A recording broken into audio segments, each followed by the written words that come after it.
suis Patrick Château, je suis un ancien Stratos, je suis designer en activité et dans ma pratique du design, je suis modeleur alias aussi. Et depuis quelques mois, je suis maintenant directeur du cursus modelage 3D à Strat.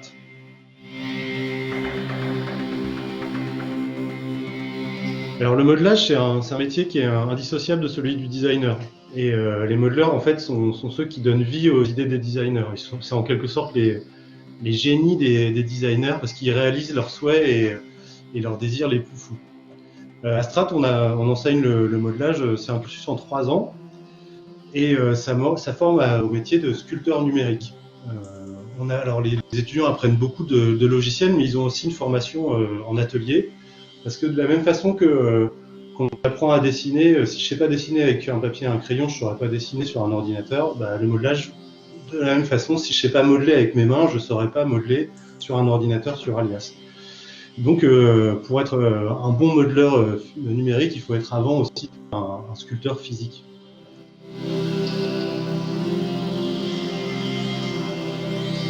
Donc, comme tous les enseignements de Strat, le cursus modelage il s'est reconfiguré pour assurer une continuité pédagogique. Et le groupe Galileo a mis à la disposition de Strat une plateforme qui s'appelle Blackboard Collaborate. Et on a fait la prouesse en 48 heures de transférer tous nos cours de physique à distanciel.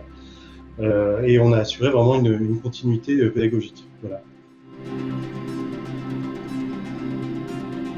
Alors tous les cours ont été maintenus et même un peu plus. On a mis en place un accompagnement des étudiants qui n'avaient pas de stage, parce que du fait des circonstances du confinement, il y a beaucoup de stages qui ont été annulés. Et on n'a pas voulu laisser les étudiants seuls dans cette période. Donc on a un suivi hebdomadaire, on leur a demandé de choisir des sujets et toutes les semaines on discute avec eux, on les accompagne dans la réalisation du projet pour essayer de combler ce vide pédagogique que représente l'annulation des stages.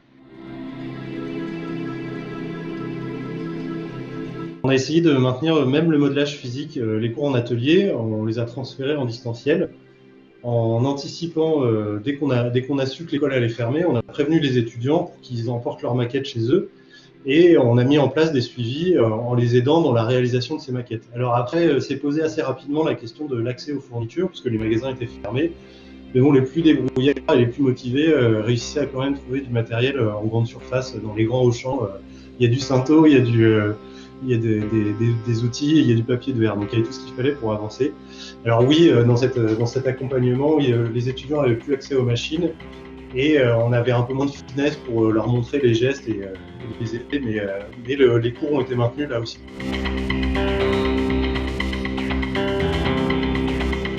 Je trouve que le confinement, ça a vraiment mis en valeur la puissance des outils numériques et de partage. Et je pense qu'on a tous intégré ces outils dans notre façon d'enseigner. Et je pense que maintenant, on va être un petit peu plus agile en étant capable d'offrir une combinaison de cours présentiel, distanciel, pour répondre mieux aux besoins des étudiants, mais aussi des entreprises. Par exemple, si je veux vraiment qu'un intervenant puisse dispenser un cours, mais qu'il est loin ou qu'il a des difficultés d'agenda, en distanciel, je saurais le faire. On a aussi vu les limites des plateformes numériques, c'est qu'on a moins de finesse et on perd complètement la communication non verbale et tous les signaux faibles que peuvent émettre les étudiants quand ça va bien et quand ça va pas aussi. Ça, on est bien conscient du manque et qu'il faut qu'on soit vigilant sur ces points-là. Pour moi, les cours à distance, ça sera un bon complément, mais ça pourra jamais être la règle en fait, de l'enseignement.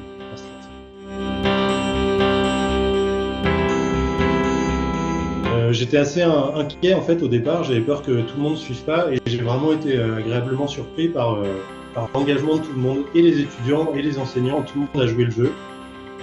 La principale difficulté, c'est que j'ai observé des inégalités, il y avait autant d'étudiants que des enseignants qui avaient des problèmes d'accès, des bandes passantes pas suffisantes, et pour eux c'était vachement plus dur, donc les plus motivés arrivaient là encore à trouver des moyens de substitution en allant chercher une connexion un peu plus loin, mais c'était quand même beaucoup moins fluide. Le message, c'est que tout le monde a su s'adapter et tout le monde a vraiment joué le jeu.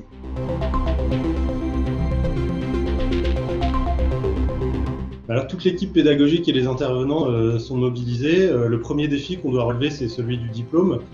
La soutenance devait avoir lieu le 13 mai, on l'a décalé au mois de septembre. On a une échéance en juillet, là, on va faire une soutenance blanche pour préparer les étudiants. Cette soutenance, elle aura vraisemblablement lieu en distanciel avec les outils qu'on a eu le temps d'apprivoiser pendant la période. Et puis la prochaine, le prochain échelon, la prochaine échéance, c'est la rentrée. On est en train d'élaborer plusieurs scénarios. On sera en mesure de choisir quand le ministère aura défini les règles à mettre en place à cette période-là.